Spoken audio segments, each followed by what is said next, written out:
Hey guys, and welcome back to another What If This Team Kept Certain Players experiment video, and today is finally the day where we'll be doing the heavily requested FC Porto. The Portuguese super team has seen some talent leave their club over the past decade, and we brought back the main ones, not everyone. I've left a few people out that wouldn't really impact this team, but mostly the superstars from the past 10 years are in this squad. I'm excited to get going and see if we can finally win that illustrious Champions League, as well as the Portuguese League title. As per usual, I want to thank you guys for the support on all the other experiment videos we've done so far. They're absolutely banging, and I want to remind you of leaving me suggestions down below of teams or maybe other experiments you want me to do, because I don't really know what team I should do next in this series. So your comments, I'll be taking a look through them and get my inspiration from there. Whilst you're down there, leave a like to the video and subscribe to the channel if you have not already. Let's get into this one. Now, I've always made a fair few mistakes in these videos. It's always impossible to find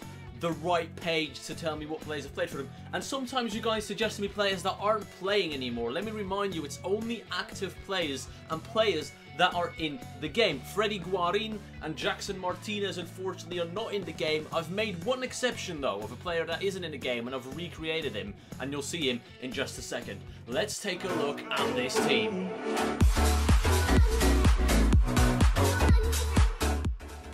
This is it, FC Porto, if they had kept all their best players from the past 10 years, with the exclusion of Freddy Guarin and, of course, who else did I say there? Jackson Martinez. But, nonetheless, we don't really need them. Up front, we have Radamel Falcao, who is arguably the best striker of the past 10 years for Porto. We've got Hulk, and this is the exception I've made. I've made Hulk in this game with the exact stats of the Hulk card in the latest FIFA. In FIFA 16, he had a player in the game, and I've recreated him exactly as he should be from back then. Unfortunately, Jackson Martinez wasn't in the game since FIFA 15, so that would be a bit too inaccurate. We've got James Rodriguez in the midfield, partnered with João Moutinho and Danilo Pereira, who's a current Porto player, but that midfield looks incredibly strong. Moutinho being the weakest player in terms of rating at 82, that's incredible. The defence has been completely revamped. Alexandro from Juventus, who unfortunately lost his Champions League final yesterday, is playing in left back. Nicolas Otamendi back from Manchester City,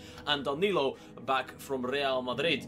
Unfortunately, I don't think the rating really justifies Danilo. I was hoping he'd be an 80 rated, but unfortunately that's not the case. He's the only player in the starting 11 that's below 80, but that should be enough to win the league title and maybe do well in the Champions League. On the bench, we've got all the players that of course got swapped out by these former Porto players, and in the reserves a couple as well. I didn't bother bringing back Bruno Alves. There's no point.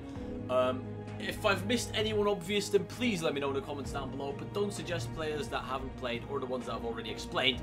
Let's get into my predictions. Now, I need to be very careful, because in a league like this, where you're pretty much guaranteed to win the league, and you think you're going to win the league, usually it doesn't happen. I've seen it happen before where I struggled a lot. However, I'm gonna put myself on the line there again. My previous experiment video, I got it spot on with the African team in the Premier League. I guessed we'd finish third, and we finished exactly third.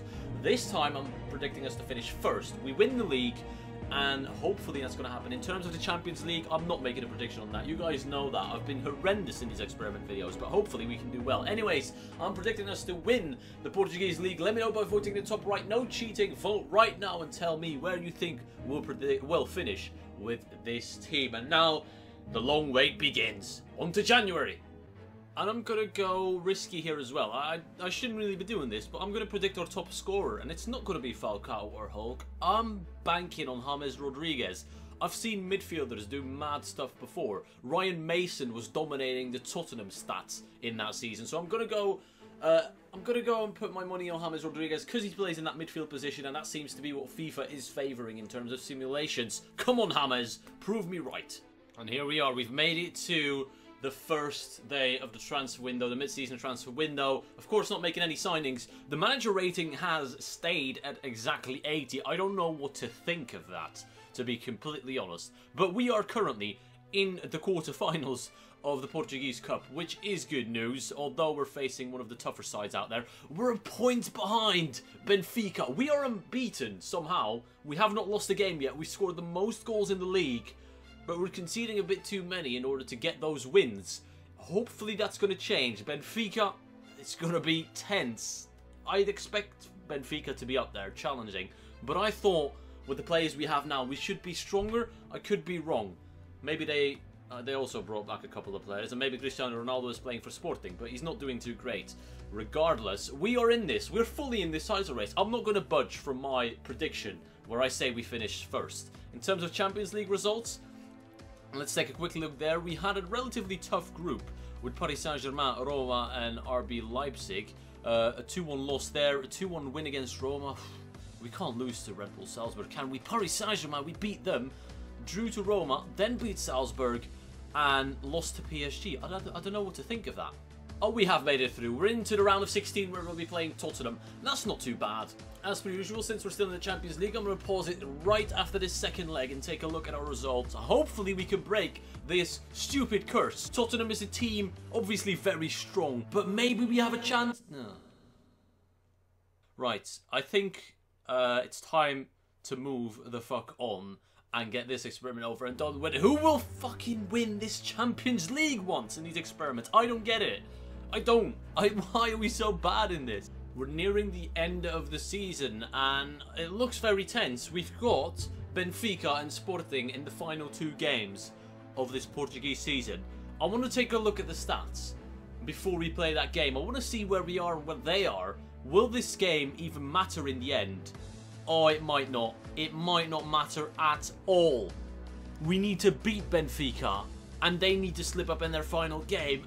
That's very unlikely. How have we not done this? It's every time I think that a prediction is going to be super easy, we end up getting absolutely put in our place. I apologise. I underestimated Benfica and I can only apologise. I can't wait for the angry Benfica fans to come at me and say, oh, we're better than Porto, and I don't want to get into the discussion. I don't know too much about the Portuguese league, but can we bring back a little bit, a ray of hope for this Portuguese? We're at home. It's now or never, boys. And we've beaten them, alright. We've won that game. However, Benfica still need to drop points in their last game of the season. I'm going to sim through the next week via this normal simulation, not the calendar, because I kind of want to see if they've already played their game before heading into this one. Where are Benfica? They still have not played. Oh, I'm tempted to just play this game, but I can't do that. Sporting have nothing to play for. They're stuck in 4th spot no matter what happens.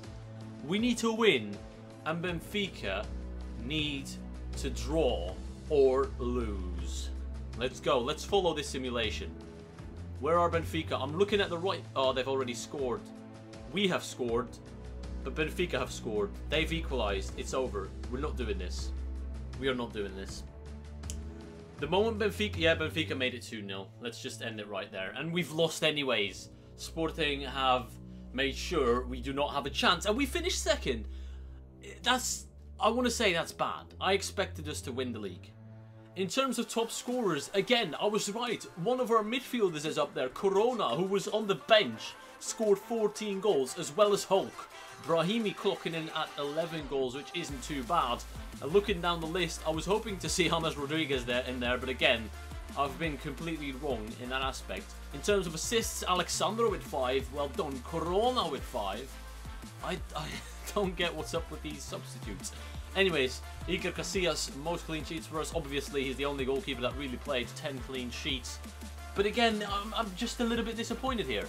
We got knocked out in the quarterfinals of the Cup by Sporting. We got knocked out in the round of 16 in the Champions League by Tottenham. And we finished 2nd in the league. We haven't won anything.